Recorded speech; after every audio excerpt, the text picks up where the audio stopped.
जब मकान मालकिन और उसकी दोनों बेटियां अपने घर में रह रहे किराएदार से फंस जाती है, उस पर फिदा हो जाती है और तीनों उसके साथ संबंध बनाते हैं।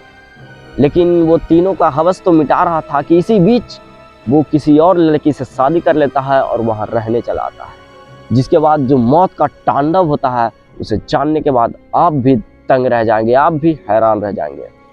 तो नमस्कार, मैं अमन कुमार स्वागत करता हूं आपका अपने चैनल पान मस्ती फाइल्स में। तो आज की जो सच्ची घटना है, जो सच्ची कहानी है, वो उत्तर प्रदेश के सैफरी गांव से है, जहां पर एक सुभाष नाम का लड़का रहता था, जो कि अपना गांव छोड़कर 3 साल पहले ही किसी और गांव में रहने लगा था। वो वहां रेंट पर रहा करता था। वो वहीं से अपने आसपास के गांव में जाता और जो सेल्स का काम था वो करता था। कि इसी बीच जो उस घर की मालकिन होती है, जिसका नाम शकीलन होता है, जिसकी उम्र करीब 42 वर्ष थी, वो उस किराएदार पर फिदा हो जाती है, उससे फंस जाती है और उसके बाद वो उससे संबंध बनाने लगती है। ये सिलसिला कुछ इसी तरह चल रहा था कि 1 साल बाद जो उसकी छोटी बेटी होती है नूरी, उसकी उम्र 20 वर्ष थी, वो भी उस पर फिदा हो जाती है और उसके साथ संबंध बनाने लगती है। दिन बीतते जाते हैं और ना जाने कब जो शकीलन की बड़ी बेटी थी वो भी इस पर फिदा हो गई और इसके साथ संबंध बनाने लगी। वो किराएदार सुभाष तीनों के साथ संबंध बनाता था, लेकिन उन तीनों में से किसी को भी ये खबर नहीं था कि जो सुभाष है वो हम तीनों के साथ संबंध बना रहा है। सभी के साथ वो संबंध बना रहा था, सभी का हवस मिटा रहा था। किसी बीच बगल के ही गांव की एक लड़की, जिसका नाम मंजू होता है, उसकी उम्र करीब 25 वर्ष थी, वो उससे फंस जाती है और फिर दोनों के बीच बातचीत शुरू हो जाती है। दोनों के बीच का जो संबंध है वो 2 महीने का हो जाता है। उसके बाद जो सुभाष होता है वो उसके प्यार में काफ़ी ज़्यादा डूब जाता है। वो उस लड़की को लेकर, मंजू को लेकर फरार हो जाता है, जिसके बाद जो मंजू के घर वाले थे वो जाकर थाने में कंप्लेन कर देते हैं कि जो सुभाष था वो मेरी बेटी को बहला फुसला कर उसे किडनैप कर लिया है। इसके बाद जो पुलिस है उसकी छानबीन कर रही थी।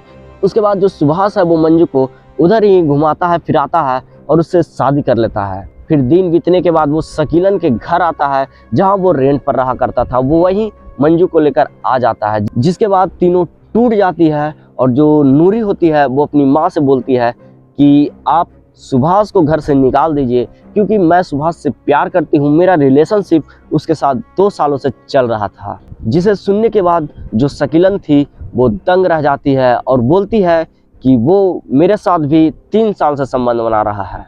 इसके बाद जो शकीलन की बड़ी बेटी थी वो बोलती है कि वो मेरे साथ भी संबंध बनाता था।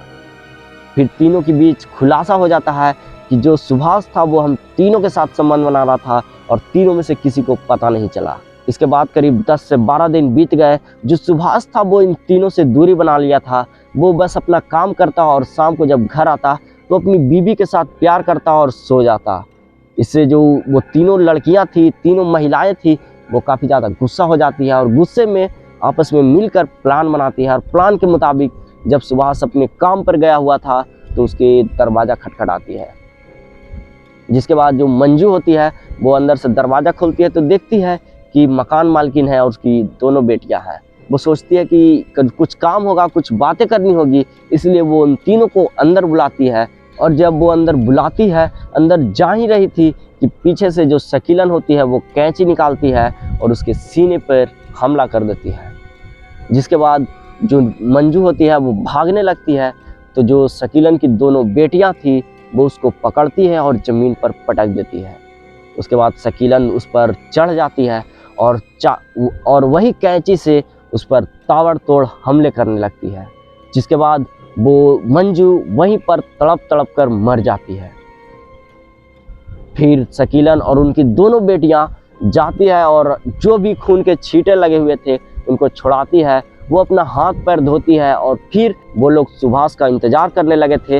वो लोग वेट कर रहे थे कि सुभाष कब आए और उसके साथ भी एक घिनौना अपराध किया जाए। फिर जब शाम को सुभाष घर आता है तो शकीलन दरवाज़ा खोलती है और उसको अंदर बुलाते हुए कहती है कि आओ अंदर बैठो, मुझे तुमसे कुछ बात करनी है, तुम काफ़ी थक गए होगे, इसलिए पहले बैठो, आराम करो।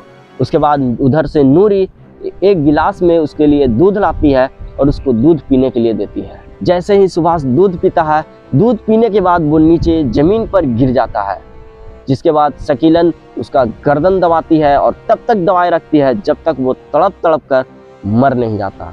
ये सब चल ही रहा था कि जो शकीलन का बेटा होता है वो घर आ जाता है और इन सभी को रंगे हाथों पकड़ लेता है। जिसके बाद शकीलन का बेटा पुलिस को इन्फॉर्म कर देता है, पुलिस को खबर कर देता है, जिसके बाद पुलिस आती है और इन तीनों को गिरफ्तार कर लेती है और जो भी डेड बॉडी थे, जो भी शव था, उनको हिरासत में लेती है और पोस्टमार्टम के लिए भेज देती है। लेकिन जो बड़ा सवाल है वो ये है कि 3 सालों से वो उन सभी के साथ संबंध बना रहा था और किसी को कुछ खबर नहीं थी। इस पर आपकी क्या राय है, आप क्या कहना चाहेंगे, आप कमेंट में ज़रूर बताइएगा। बाकी मैं मिलता हूँ अगले वीडियो में, तब तक के लिए जय हिंद, जय भारत।